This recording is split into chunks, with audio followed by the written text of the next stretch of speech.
Well, hey there! Guys, are you enjoying these amazing fact videos? Because I figure you are, that's why you're here. Well, if you are, then you'll love Fact Maniac. It's my other brand that I just started where I post amazing facts daily on Facebook, Instagram, and Twitter. Thousands of you have already gone and followed those accounts, but in case you didn't know about it, I just want to remind you that it exists. So go ahead and click the links in the description and start following Fact Maniac now. Okay, let's go! So who doesn't love a good video game, huh? And if you're like me, you like to get all the achievements and you like a good challenge. A game that's easy to learn and hard to master. Well, the following games do not fall in that category because they were so difficult that the best players in the world had difficulty with them.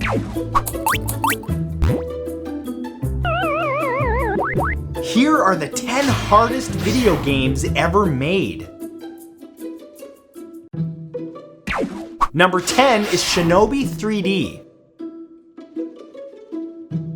Unlike its predecessors, the original Shinobi games that were produced for arcades, home computers, and eventually early home gaming systems, Shinobi 3D threw out side-scrolling and fell in line with the growing trend of 3D combat games. Released by Sega for the PlayStation 2 on November 10th, 2002, this game delivered incredibly challenging levels with tough enemies, but what made it truly hard was the fact that instead of being a silent and stealthy ninja, you had to race through your foes as quickly as possible. If you didn't continually recharge your sword with the souls of your enemies, you'd start dealing damage to yourself. This had many gamers repeating levels dozens and dozens of times, only to lose again to deadly villains, bottomless pits, or their own waiting. Number 9 is Super Meat Boy.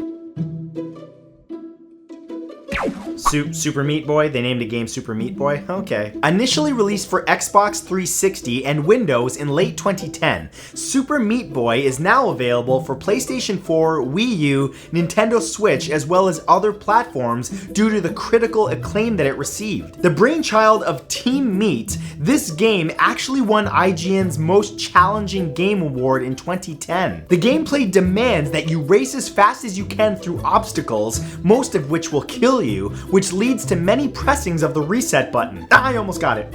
I almost got it. I'm gonna lose my mind. Aware of the challenge that their game possesses, the designers made sure that resetting the game only takes seconds, which means little downtime between attempts, which keeps players fixed on getting past the buzzsaws and enemies that keep cutting them into tiny little bloody pieces.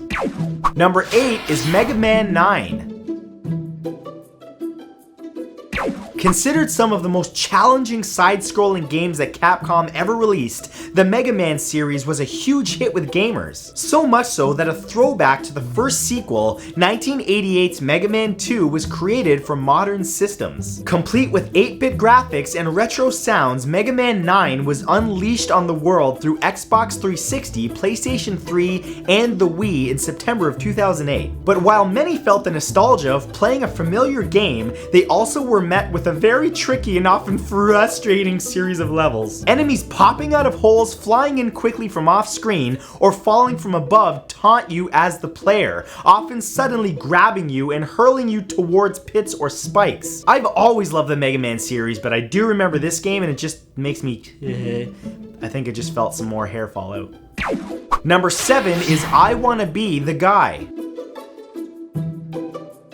Designed and developed by Michael O'Reilly, I Wanna Be the Guy is a parody freeware game for Windows that steals a number of elements from beloved games such as Super Mario, Mega Man, and The Legend of Zelda, as well as Tetris and many more, combining them into a single game that's terribly difficult. Though it never officially left beta testing, it still developed a cult following, with some playing just to see how many Easter eggs that they could spot. Most of the elements visible in the game are specifically there to defeat the player, making it necessary to play the same stages over and over and over and over. It's been deemed impossible to beat without previous knowledge of levels, as there are sudden traps that come without warning, meaning you'd have to already been killed by them previously to know they're there. I'm not gonna lie, this is actually a game I've never heard of, so as soon as I'm done this, I'm actually gonna go download it so that I can stress myself out, I guess. Sounds fun. Number 6 is Contra. Released on February 20th, 1987 as an arcade game, and later for a variety of other platforms, Contra, or Gaiden as it's called in Europe and Oceania markets, is a side-scrolling run-and-gun style game that was developed by Konami. As the player, you take on large, seemingly endless hordes of attacking aliens and very hard-to-kill bosses, any one of which can kill you with a single hit. Oh yes, I remember this game. It's just infuriating. You're also forced to navigate around deadly obstacles and make it to the end of each stage before your timer runs out. So you're literally racing through dozens upon dozens of enemies as fast as possible, dying often. Contra was actually the first game to ever include the Konami code, the famous sequence of up up, down down, left right, BA, granting the player 30 lives. But even with all those lives, it was almost impossible to beat. You ever play it? You know exactly what I'm talking about. I'm dead. Number 5 is the Silver Surfer.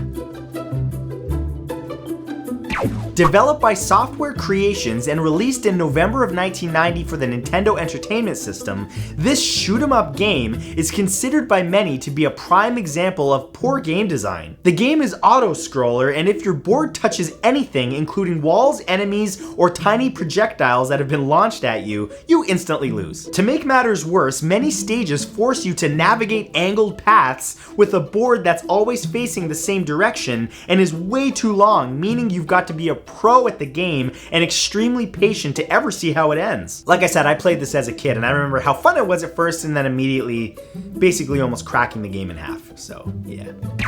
Number 4 is Ghosts and Goblins.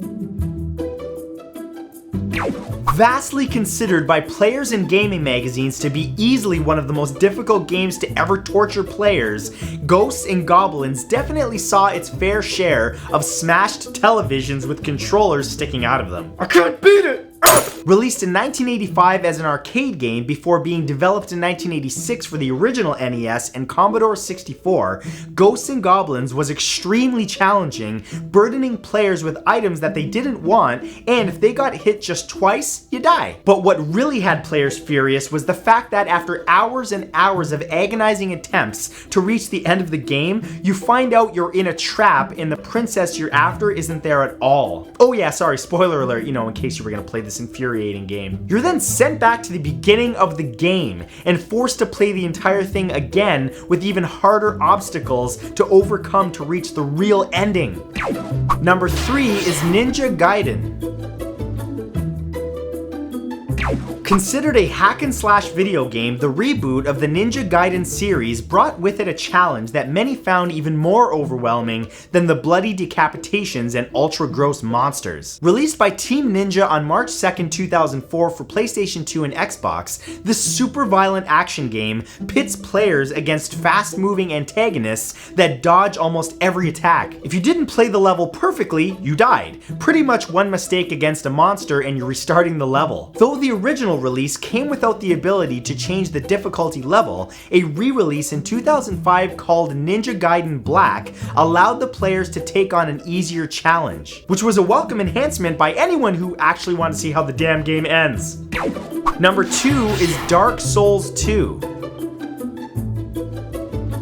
When it was first announced at the Spike Video Game Awards on December 7th, 2012, Dark Souls 2 came with a promise from Brian Hong, Global Director Manager at Namco Bandai Games America, that it would be viciously hard. And he didn't lie! Though it's definitely a beatable game, the hours and amount of patience needed to get through it are staggering. An open-world action role-playing game, Dark Souls 2 was officially released on March 11th, 2014 for PlayStation 3, Xbox 360, and PC. The developers specifically eliminated the ability to choose a difficulty, claiming the insane challenge was essential for the game to be experienced properly. And while the true difficulty is debated, many have given up on Dark Souls 2 not for a lack of good gameplay, but because they simply cannot advance. Sounds like YouTube in 2018. And number 1 is Battletoads. Though it was released way back in June of 1991, Battletoads is still at the top of a large number of gamers' can't beat list. I played this, I'm on that list. The shameless Teenage Mutant Ninja Turtles ripoff was the brainchild of Tim and Chris Stamper and was developed by their company Rare for the Nintendo Entertainment System. Battletoads falls under the genre of beat-em-up games, giving you control of 3 mutated amphibians who are named after their skin conditions, specifically zits, rash, and pimple. Famous for just how difficult it is to progress even a little bit, every level of this game is said to have been unnecessarily challenging, with some claiming that it was intended to persuade gamers to buy the game instead of renting it. Despite the dozens and dozens or hundreds of attempts it would take to pass certain stages, it has quite the cult following. I'm part of that cult. I had this game, I played this game, I couldn't beat this game. I'm going to lose my mind now that I'm thinking about it. And that's it. If you enjoyed this video and you'd like to see more like it in the future, subscribe to my channel and turn on notifications for my new uploads. Thanks for watching, and I'll see you in the next video.